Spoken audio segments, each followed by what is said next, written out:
அமரர் இதய தெய்வம் புரட்சித் தலைவர் எம்ஜிஆர் அவர்களுடைய நினைவு நாளில் அவருடைய நினைவிடத்தில்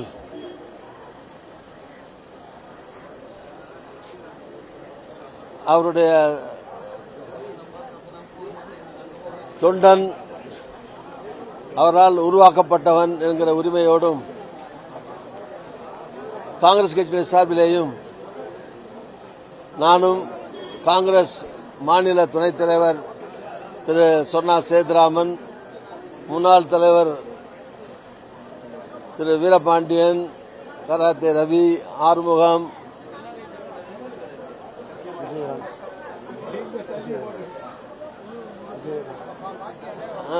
விஜயகாந்த் பாய் பேர் சொல்லி ஜியாவுதீன் மற்றும் காங்கிரசுடைய மூத்த நிர்வாகிகள், மாவட்ட மாநில நிர்வாகிகள் பலரும் இங்கே வந்து மலர் அஞ்சலி செலுத்தியுள்ளோம். அமரர் புரட்சித் தலைவர் எம்ஜிஆர் அவர்கள் மறைந்து 30-35 ஆண்டுகளுக்கு மேலாகியும் இன்னமும் மக்களுடைய இதயங்களிலே பசுமையாக எப்போதும் நிறைந்திருப்பவர். திரையுலகிலே முடிசூடா மன்னராக, புரட்சி நடிகராக,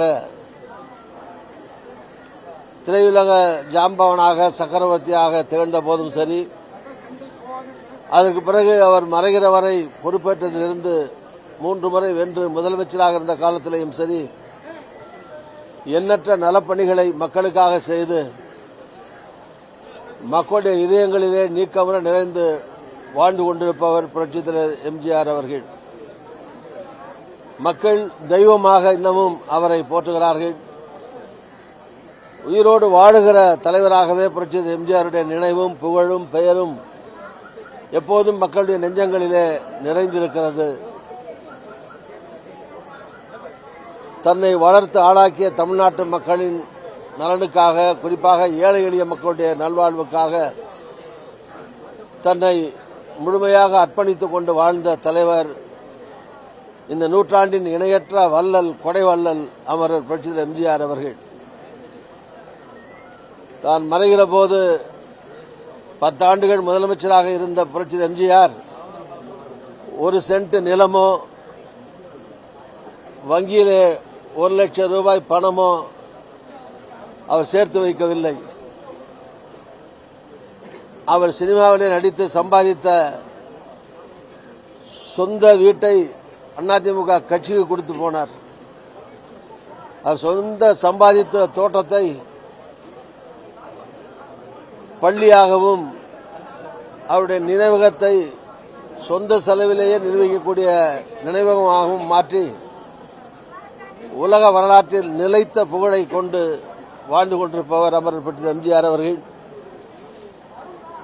எப்போதும் அவர் மக்களுடைய இதயங்களிலே பசுமையாக வாழ்ந்து கொண்டிருப்பார். புரட்சித் எம்ஜிஆருடைய புகழ் வாழ்க வாழ்க என அவருடைய நினைவு நாளிலே போற்றி அவரை வணங்குகிறோம். அவர் புகழ் நிலைத்து இருக்க பிரார்த்திக்கிறோம், வாழ்த்துகிறோம்.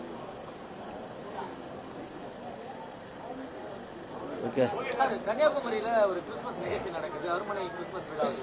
அதுல காங்கிரஸ் கட்சியை சார்ந்த திருச்சி வேலுசாமி அவர்கள் பங்கேற்கிறாங்க, தாவேகா மாநில நிர்வாகிகளும் பங்கேற்கிறாங்க. அதுல அவர் பேசும்போது தமிழகத்தில் ஏற்படைய மாற்றத்துக்கு திருப்பு முனைக்கும் இந்த நிகழ்ச்சி ஒரு திருப்பு முனையா இருக்கும் அப்படிங்கிறாங்க.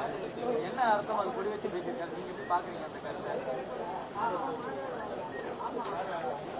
இல்லைங்க, அது ஒரு நினைக்கிறேன், அது ஆண்டுதோறும் நடத்தக்கூடிய ஒரு கிறிஸ்துமஸ் விழா. அது